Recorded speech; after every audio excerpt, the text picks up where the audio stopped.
PESR institute and college, Prasanna plan, 8 Sundarwadi Chhatrapati Sambhajinagar. भविष्याचे no tension, घ्या आजच ऍडमिशन।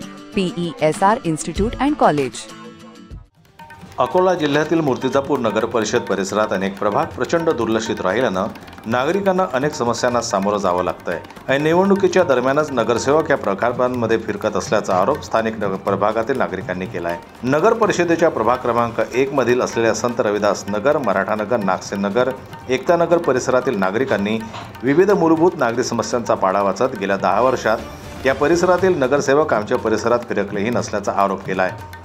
संत रविदास नगर, मराठा नगर, नागसेन नगर, एकता नगर परिसरात बौद्ध, सांभार, जिगाभुई, मराठी सांभार आदी दलित समाजाच्या लोकांचे शेकडो वर्षापासून वास्तव्य आहे।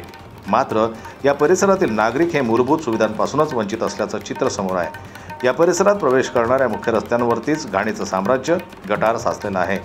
तर गेल्या 50 वर्षांपासून या परिसरात अद्यापही नळ पोचलेले नसल्याची माहिती स्थानिक नागरिकांनी दिली आहे। केवळ निवडणुकीच्या वेळी लोकप्रतिनिधी या परिसरात दिसतात, निवडणूक झाली की या परिसराचा त्यांना विसर पडतो। मूर्तिजापूर नगर परिषद ही जिल्ह्यात क्रमांक 2 ची मानले जाते। या नगर परिषद निवडणुकीकडे सर्वांचं लक्ष लागलंय, तर सर्वच प्रमुख पक्षांनी आपले उमेदवार रिंगणात उतरवून निवडून येण्याकरता त्यांच्या तयारीला ते लागले आहेत। मात्र शहराचा विकास गेला कुठे असा सवाल या निमित्तानं उपस्थित होत आहे।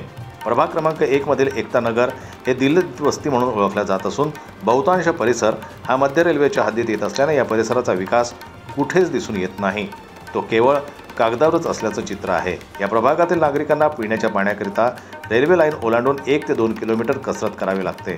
अस्वच्छता, ठिकठिकाणी घाणीचं साम्राज्य, कचरा गाडीचा अभाव, पथदिवे नसल्यानं अंधाराचा सामना करावा लागतो। वर्ष झालेले 40-50 वर्ष झालेले ऐकून फक्त चालल्या जातात। दर 5 वर्ष येतात आणि तेच सांगतात, तेच विचारतात, नंतर तोडीने दिसत आम्हाला ते कोण आहे, आम्ही आतापर्यंत पाहिलेला नाही कोणता आहे म्हणून। इथं तर आम्ही वार्ड मेंबर कधी येत नाही ते, आणि हे ऐकून तुम्ही खरं म्हणजे जाऊ नका, काही ना काहीतरी तुम्ही करा सर। आमच्या मूल्यात खूप म्हणजे समस्या एवढ्या आहे की आम्ही सांगणार कमी पडणार। दर घरी येऊन तुम्हाला एक समस्या निघणार। सगळ्यात मोठी तर आम्हाला पाण्याची समस्या आहे। खारं पाणी पितो आम्ही, आमची जेवढा आम्ही इन्कम नाही ना सर तेवढा आम्ही दवाखान्यात टाकतो। घ्यायच्या वेळेस हो हो हो करतो म्हणते, सर्व करतो म्हणते, पण काहीच नाही करत, काहीच नाही करत तो ना। रस्ते सुरत 5 वर्षापासून तर काही कोणी नाही दिसत नगरसेवकचं। बघा मतदान असलं त्यावेळेस तर लय लोक येतात तिथं, आम्हाला वोट करा, आम्हाला फक्त आमचं वोट फक्त फुकट चाललं।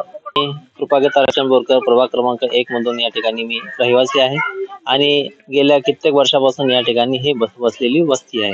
जवळपास शकुंतलापासून आणि त्याच्याही आधीपासून इथं लोक काम करतात आणि आपले घर बांधून बसलेले आहेत।